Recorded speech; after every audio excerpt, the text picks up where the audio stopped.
It's always a good way to kick off the video when a kitty comes to say hi. I told you guys I'd give you 2 videos this week. I'm giving you 2 videos this week, especially since, as YouTube Studio reminded me, not many people were interested in my one that I posted earlier on in the week. It gave me a little notification.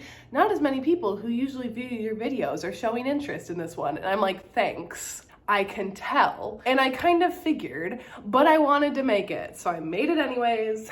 But now today, I'm giving you what you guys tend to like a lot more, which is book recs.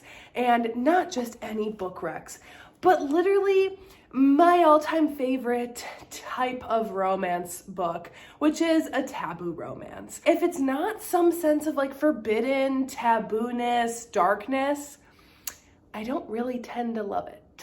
There are obviously exceptions to that, but my personal favorites are always going to be the ones that are the taboo, forbidden love stories, and that's what we're going to go through today.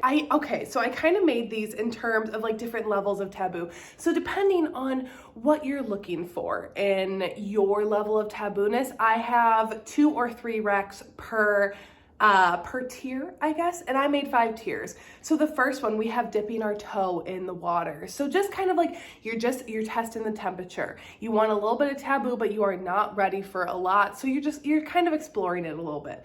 Next, we have you're dangling your feet in. You're like sitting by the side of the pool, you have your feet dangling in, but you're still not fully committed. It's like a half commitment. And then we have number 3, wading in the water.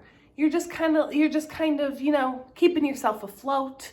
You're enjoying just being able to kind of relax in the water. Then number 4, we got your full-on swimming.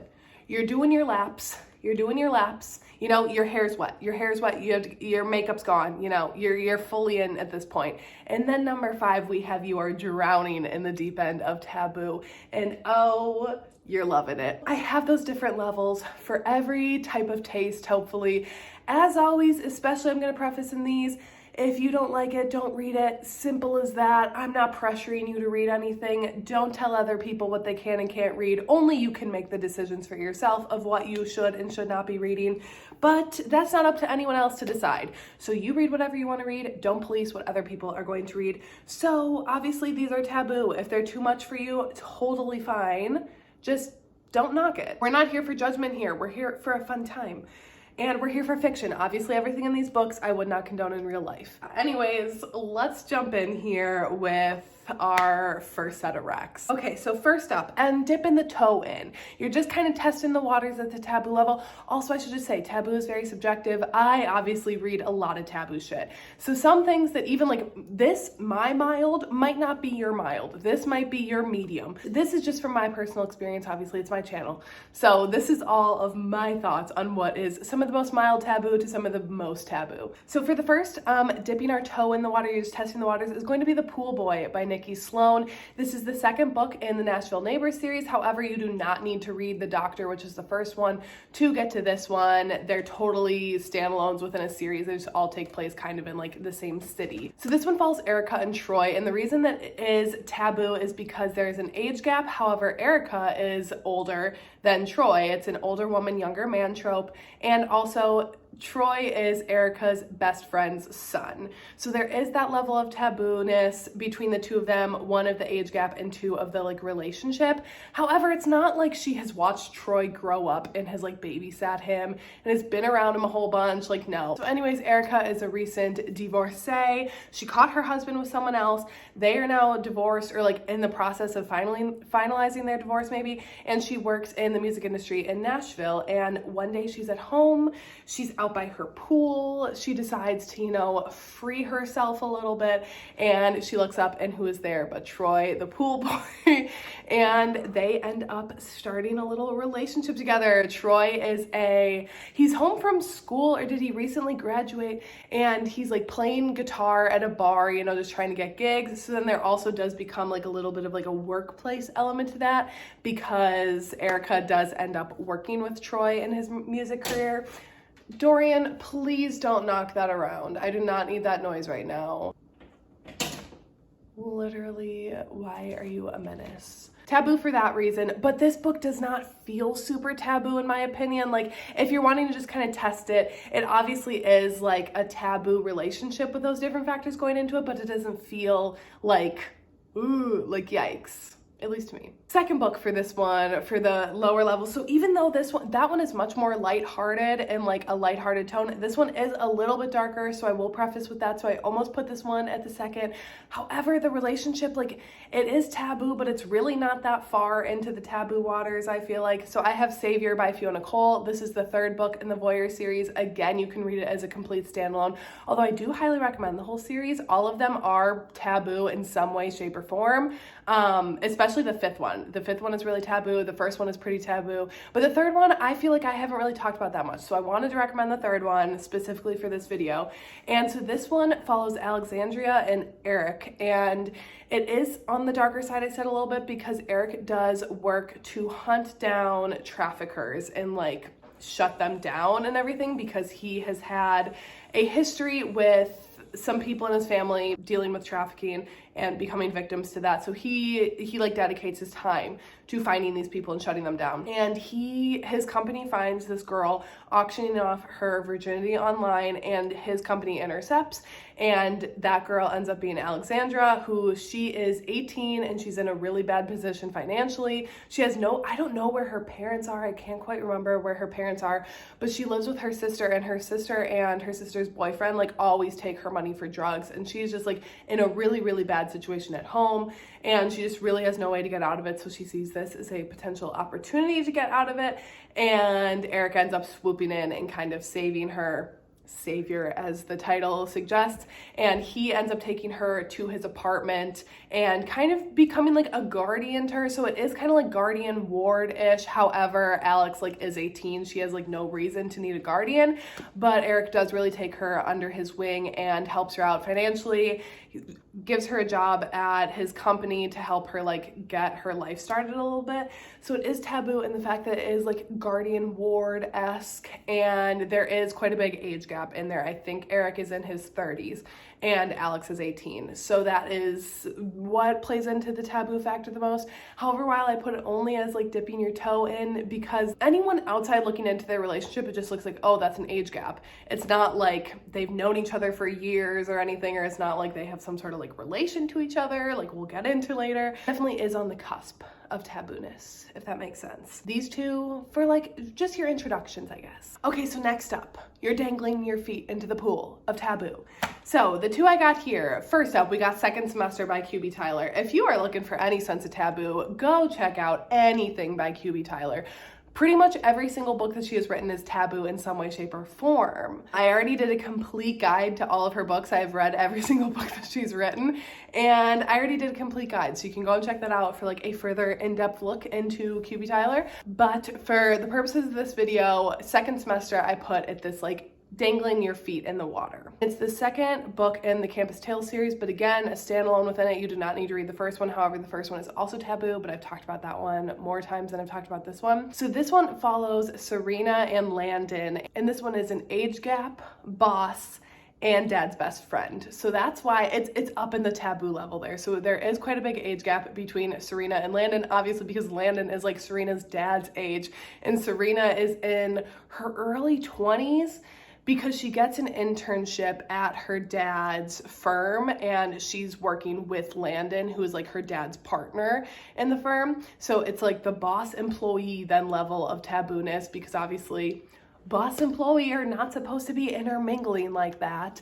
And then also the age gap, and then also the fact that he is her dad's best friend. So there's that sense of like sneaking around a little bit behind the dad's back. We love it. I love these three tropes stacked on top of each other, and QB Tyler does an amazing job in this book of just upping that level of steam between these two. Taboo, but again, it's not like the most taboo shit where you're like, oh my God. It is just like, wow, okay, you're really going there. And then the second one I have for this level is Just for a Little While by Fiona Cole. So this one is student teacher, father's best friend, and forced proximity. Yes, an age gap. Because this one follows William and Arabella. And Arabella leaves to go to school, and her dad is like, hey, why don't you move in with my best friend who's also a professor at your college? Why don't you move into his house there? Or is she living in a house? I don't know if she has the house and he moves in. No, I'm pretty sure it's his house and she moves in there, right? I sound like I've never read this, but I swear I have, and I loved it. But I can't remember how it comes to be that they become roommates, but they are living together, and it's like on her dad's like recommendation of being like, hey, you need a place to live, he needs a place to live, why don't you guys like share this house? So anyways, they do. So there's the taboo level of them being in that forced proximity, her dad's best friend, so again, like sneaking around behind his back with his best friend, student teacher on campus, and then age gap as well. So definitely up to the taboo factor in this one. I love it, and it's also a novella, so very quick to like get through a nice, easy, short read, and also like a bit more lighthearted. It's similar to second semester, so we're not like in the too dark of taboo range. We're still like in the lighter hearted section. Now we're getting into like wading in the waters here. You know, you're kind of keeping yourself afloat here. You're maybe in like the shallow end, but we're getting into, some of my favorites. And first up is going to be Medicine Man by Saffron Kent. So this one follows Willow and Simon, and Willow is in a mental health hospital facility dealing with some mental health issues, and Simon is the doctor at this facility. So it is an age gap and doctor-patient situation. So even though this one has like less tropes to make it, I guess, taboo, the fact that this takes place in a mental health facility, and the fact that he is her doctor helping her through her issues, just ups the taboo factor. They have to do so much sneaking around in this because literally no one can find out that Simon is hooking up with his patient. And for Willow's sake, like, she can't have this be outed that she's hooking up with her doctor, because she does need the help that this facility is providing, even if she doesn't feel like she needs her help. I love the mental health in this. I love Simon and Willow's relationship in this. I love the slow burn. There's so much denial between, especially with Simon. Like Saffron Kent with her heroes, she makes a very grumpy hero in her books. At least all the ones that I've read, they've all been really grumpy, and I really like that. And Simon is a grump. It just feels taboo when you're reading it, you know? I think in some of the other ones that I mentioned, even though they are taboo to me, they don't like feel taboo. But this one, when I was reading it, I was like, oh, this feels like they're doing something that they should not be doing, and I love that. Next is Your Dad Will Do by Katie Robert. So this is an age gap, ex-boyfriend's or ex-fiance's dad, and like revenge romance. So again, this is really short. I would say it's like a novella length. And this one follows Shane and Lily. Lily's fiance, I'm pretty sure he cheats on her, and she decides to get revenge by hooking up with his dad. So she shows up to Shane's house with the sole intention of hooking up with Shane and rubbing it in her ex's face. And Shane is all the more happy to oblige, because he's like, my son made a shitty decision letting you go, and I'm gonna take advantage of the fact that you're here and you wanna be with me, so let's be together. It is so hot. This is like just a steamy, fun, hot time between the two of them. Obviously, it's very taboo because of the fact that she literally was about to marry his son, and now she's with him. And just like the revenge of it all, like it feels like revengeful in the moment when you're reading it, and they do some different things to make the son jealous, or that they have plans to do, and then maybe the son finds out about them. Anyways, again, it just felt taboo reading it. I felt that level of like, ooh, they're doing something they shouldn't be, but I'm here for it. And lastly, in this one, we're still wading in the water. Yeah, yikes. I mean, some people might be like, this one is way farther than that. However, maybe it should have been. I don't know. We're putting it in this one, and that's gonna be Credence by Penelope Douglas. Y'all. Okay, so this one follows Tiernan, and her parents both die, and she is a few months shy of turning 18. So her step uncle, who she has never met before, has like no interaction with him, nothing whatsoever, no prior relationship, anything, calls her and is like, hey, I'm technically your guardian now. If you want to come to Colorado and live with me and my two sons, cool. But if you want to stay out in LA until you turn 18 and like get all of your trust and whatever, go for it. Like, I don't care. Whatever you want to do, you do. And he's not really like interested in having a relationship with her, but he's kind of like putting it out there like, hey, if you want to come live with me and my sons, you can. And Tiernan is like pretty miserable in her life, so she's like, what do I have to lose? Let me go out to Colorado, live with my Uncle Jake and his two sons / my two step cousins, and see how things go. And when she gets out there, she decides to explore a relationship with all three of them. It is so hot. This book is just like incredibly hot. I'm like, yes, Tiernan, explore your options between your step uncle and your step cousins. So the reason that this is taboo is obviously because technically they are family, but they are in no way, shape, or form related. There is no incest going on here. I mean, we'll get into that later in this video, but there is none going on in this book whatsoever. No previous relationship, and everything happens after she turns 18. So there isn't anything going on when she's not 18 yet. And so yeah, it is taboo because of the fact that even at some points she's with two people at once. I don't care. And there's the age gap then with the uncle. So yeah, definitely taboo. It feels taboo, but I don't think it's to the extreme level yet as some of the other books. But I love this one. Such a good one from Penn. I mean, I love everything that they write, so obviously I had to include at least one of their books on this list. That is so weird. My phone literally just stopped recording in the middle of that and just turned off.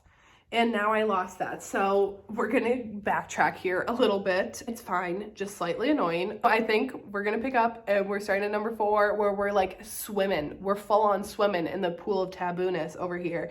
And these 3 books that I have for this section are literally some of my all-time favorite books. So let's get into it. Y'all know I wasn't gonna do a taboo video without mentioning my all-time favorite romance series, which is the Off Balance series by Lucia Franco. It is a 5-book series, very taboo. This is the first book, Balance. So this one is taboo because it is coach athlete, father's friend, and age gap. And a big age gap. So already it's taboo in the fact that literally Rhea is Kova's gymnast, and that is a no-no. Like, you don't cross that line being a coach and an athlete. And when Rhea is looking for a new gym to go and train at, because Rhea wants to be an Olympic gymnast, that is her goal. She wants to go to the Olympics. And when she's looking for a new gym, her dad is like, hey, let me call up my old friend Kova, who I know is a former Olympian, and see if he has any spots at his gym and his elite program that you can go and train at. So her dad calls up his buddy Kova and gets his daughter in at his gym there. And then the age gap. There's a big age gap. I want to say it's about like 15 or 16 years. It's big. It's a big age gap. But I love this book so much and I love this series so much. Oh, and also there's cheating because Kova has a girlfriend. So there's that level of taboo. So yeah, we got a whole lot of taboo shit going on in here, but I literally love this series so much. So much happens over the course of 5 books, so much relationship progression, and it feels taboo. They have to sneak behind everyone's backs, like everyone in their lives' backs, for their relationship, and everyone who ends up finding out about it obviously disapproves, and that only like further adds to the taboo factor of their relationship. Oh, so fucking good. I literally love this series so much. It's not for everyone, but it is for me. This next one, slight spoilers on the first book, but this one is definitely more taboo out of the 2, and that is The Truth About Tomorrow by B. Celeste. This is a duet. The first book is The Truth About Heartbreak, and that one follows River and Everett. And so slight spoilers for that one a little bit right here, so if you don't want to know, you can go ahead and skip ahead. But it really is like slight spoilers, like I'm not really giving away a whole lot. Obviously it's romance, you know that one's going to end happily ever after. But River and Everett, so River has an older brother, Ollie, so that is our hero in this one. And then River and Everett, at the end of The Truth About Heartbreak, they end up adopting a daughter, Charlie, and she ends up being our heroine in this one. So it is like adoptive uncle, guardian ward, huge age gap. So this one, Charlie wants to go to a different music school in another city that Ollie lives in. So Everett and River are like, okay, you can go, but Charlie's gonna be like your guardian watching out for you there. And Charlie starts attending this new school, and her and Ollie have been close, like they have a close bond, but when she moves, it only becomes closer and closer. So yeah, the age gap is huge in this one, obviously very taboo because of it being her adoptive uncle. and that he kind of has like guardianship over her while she's in this new city. And it's a huge age gap. Like I want to say it's similar to Off Balance in like this 15, 16 year range. Yeah, but I loved it. But very, you're full on swimming. In this one, you're swimming away. Lastly, in the swimming category, one of my favorite books that I've read this year, my favorite book by QB Tyler, and a new release from this year, is Always Been You. So this one is an age gap and adopted sibling romance here. So this one follows James and Gabrielle. So Gabrielle's adopted by the Calloway family when she is 2 years old, and the Calloway family already has 2 children, James and Monica, and James is like 10 years older than her, and I think Monica's maybe like 8 years older than her. So anyways, Gabrielle has always had a bit of a crush on James. They've had like a very close relationship growing up, but for a lot of the time, like he was not in the house with her because by the time that like she was getting older, he was off at school and stuff. And as she grew older, her fondness of him turned into a bit of a crush. And she never thought that James would ever see her that way. But then when she is 18, living in New York, going to college, she's in her freshman year, and he is working in the city, and they often like get together, hang out, whatever. He now sees Gabrielle in a bit of a different light as well. And before they are headed home for Christmas, they just can't deny their feelings for each other any longer. This book is so fucking good, so hot. I love the connection between James and Gabrielle. Obviously there's a high taboo factor to the relationship because they are adopted siblings. No blood relation, don't get it twisted, no blood relation whatsoever between the two of them, but yeah, they do have the same parents, and that makes for a taboo time, and they definitely do a lot of sneaking around behind people's backs in this, which again just makes it feel taboo. And also pretty quick, it's what, 200 and something pages? And honestly, you're not going to want to stop. Once you get started, you will not stop with this. Oh, so good. But yeah, definitely you're swimming in the taboo pool with this one. And we've reached our drowning in the deep end for taboo. So there, I didn't have as many for this one. I had a lot for the like earlier ones, but for this one, because in my mind, it has to literally cross that line. You know what I'm getting to? We're crossing that line with these ones. And I have not read as many crossing that line. One of them I'm not going to talk about as much because it is going to be coming up in a Banned, Forbidden, Taboo reading vlog, part 3 that I'm going to be doing. Y'all love those. I love those. And I'll talk about it quick here, and that is Tortured Whispers by Danielle James. This one follows an uncle and a niece. However, they did not have like a relationship as they were growing up, as like she was growing up at all. They like met each other once when she was 4, and then they like briefly talked on the phone on a few birthdays. But Brooklyn is like an outcast. She really struggles in school. She's struggling with her mental health a lot, and her father invites his younger brother Caesar to come and live with them while he's looking for a house in the area. So he's there for a period of time, and immediately Brooklyn like is really uncomfortable with having another person in the house. This is a dark book. Like Brooklyn deals with some very, very dark issues. And when Caesar shows up, he immediately recognizes that in her because he is a psychologist, and he tries to help Brooklyn out and like make her feel heard. And their relationship transforms, I would say. I'm not going to say any personal thoughts on this because like I said, you'll be able to hear my full range of thoughts and reactions in my taboo reading vlog, but yeah, it is between an uncle and a niece. So we're crossing that line as we're drowning in the deep end here. And there is an age gap because Brooklyn is 18 and Caesar is in his early 30s maybe. We're crossing a lot of lines here, but that's Tortured Whispers. But be sure to look up triggers before you go into that one. That one is really dark. So be very cautious. Take care of yourself before you jump into that book. And lastly, one of my all-time favorite books ever. And I never thought that I would say that before I read it, but literally this is just like, I look at this and it's just like, oh, you brought me so much heartache, but I love you. And that is Forbidden by Tabitha Suzuma. So this one technically cannot be classified as a romance because for it to be a romance, it has to have a happy ending or like a happily ever after for our 2 characters.